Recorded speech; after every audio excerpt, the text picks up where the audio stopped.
মরে যাইতেছে তখন ওটা বাদ দেওয়া ফিরে অন্যটা বুনতে হইব। আমি কৃষি কাজ করি মাছা পদ্ধতিতে ফসল বুনলে 12 মাসই বোনা যায় বা আয় হয়। 12 মাস বলতে দেখা গেল যে একবার এক ফসল বুনলাম, এটা দেখা গেল ডগলোটা লসে যাবো গা, তাহলে ওটা ফেল দিয়ে আবার মনে করেন যে একটা বুনে হালাই যাতে লসটা না হয়।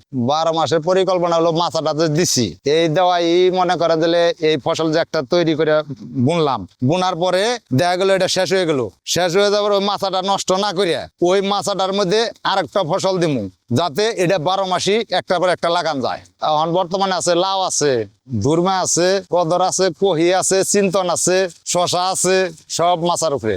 মাছার নিচে যে খালি জায়গাটা আছে এই জায়গাটার মধ্যে মরিচ দেই, তা দে কচু দেই, আদা দেই, হলুদ দেই, নিচ দেওয়া জায়গা উপরে মাছা থাকে, উপরে মাছার উপরে ফসল হইতেছে, নিচ দেও ফসল হইতেছে। এই জমিতে যে আমি কয় ধরনের ফসল করতেছি আমার কোনো হিসাবই নাই।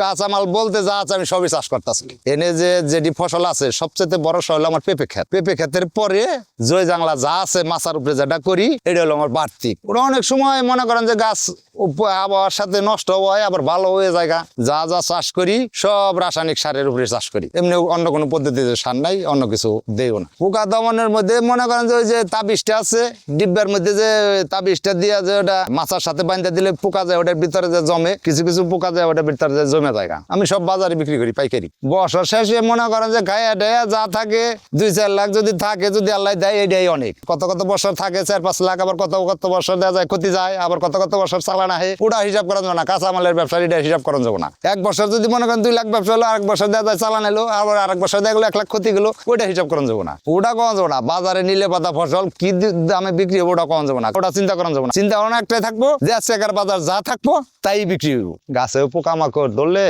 ওই যে কীটনাশক দেন লাগে, দিলে বাদা দেখা যায় যে গাছের পাতা নষ্ট হইতেছে বা পাতা থুবড়া ধরতেছে, তখন ওই কীটনাশক ব্যবহার করার লাগে।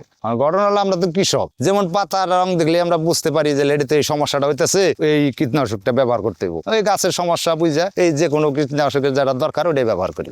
যখন দেখি যে গাছের কোনো ফল দেয় না বা মরে যাইতেছে তখন ওটা বাদ দেওয়া ফিরে অন্যটা বুনতে হইব। কারণ লহন মনে করেন যে বীজই ভালো না, দেখা গেলো যে বীজ বুনলাম, বোনার পরে জাংলায় উঠলো, 2-1টা ধরলো, গাছ মরে যাইতেছে, ওটার আর বাঁচানোর কোনো ক্ষমতা নাই বা এটার কোনো পদ্ধতি বাইরেও নাই, ওটা বাদ। সকালবেলায় খেতে এলে যখন দেখি যে না গাছে ফুল আইছে বা ফল ধরতেছে, ফলটা সুন্দর দেখাতেছে, তখন মনে করেন যে সবারই ভালো লাগে যে না পরিশ্রমের ফসল দিছে আল্লাহ।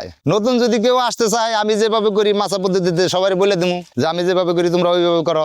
আমার জীবনে মজার কোনো ঘটনা নাই, স্মরণীয় কোনো ঘটনা নাই, তাই আমি যে কৃষি কাজটা করি এটা আমার মনের আনন্দ করি। আনন্দটা আমার অন্য কোনো কাজ কাম ভালো না। আমি আগে দর্জি কাজ করতাম, আমি দর্জি কাজ বাদ দেয় কৃষি কাজে ঢুকছি। আমি কৃষি কাজ কইরা আল্লাহ দিলে অনেক কিছু করছি, বা আমার কিছু কাজে আয় উন্নতি হয়েছে, আল্লাহ দিছে আমার অনেক কিছুই দিছে। আমি বাড়ি করছি, কৃষি কাজ করে জায়গাও কিনছি, আল্লাহ দিলে আমার অনেক কিছু হয়েছে।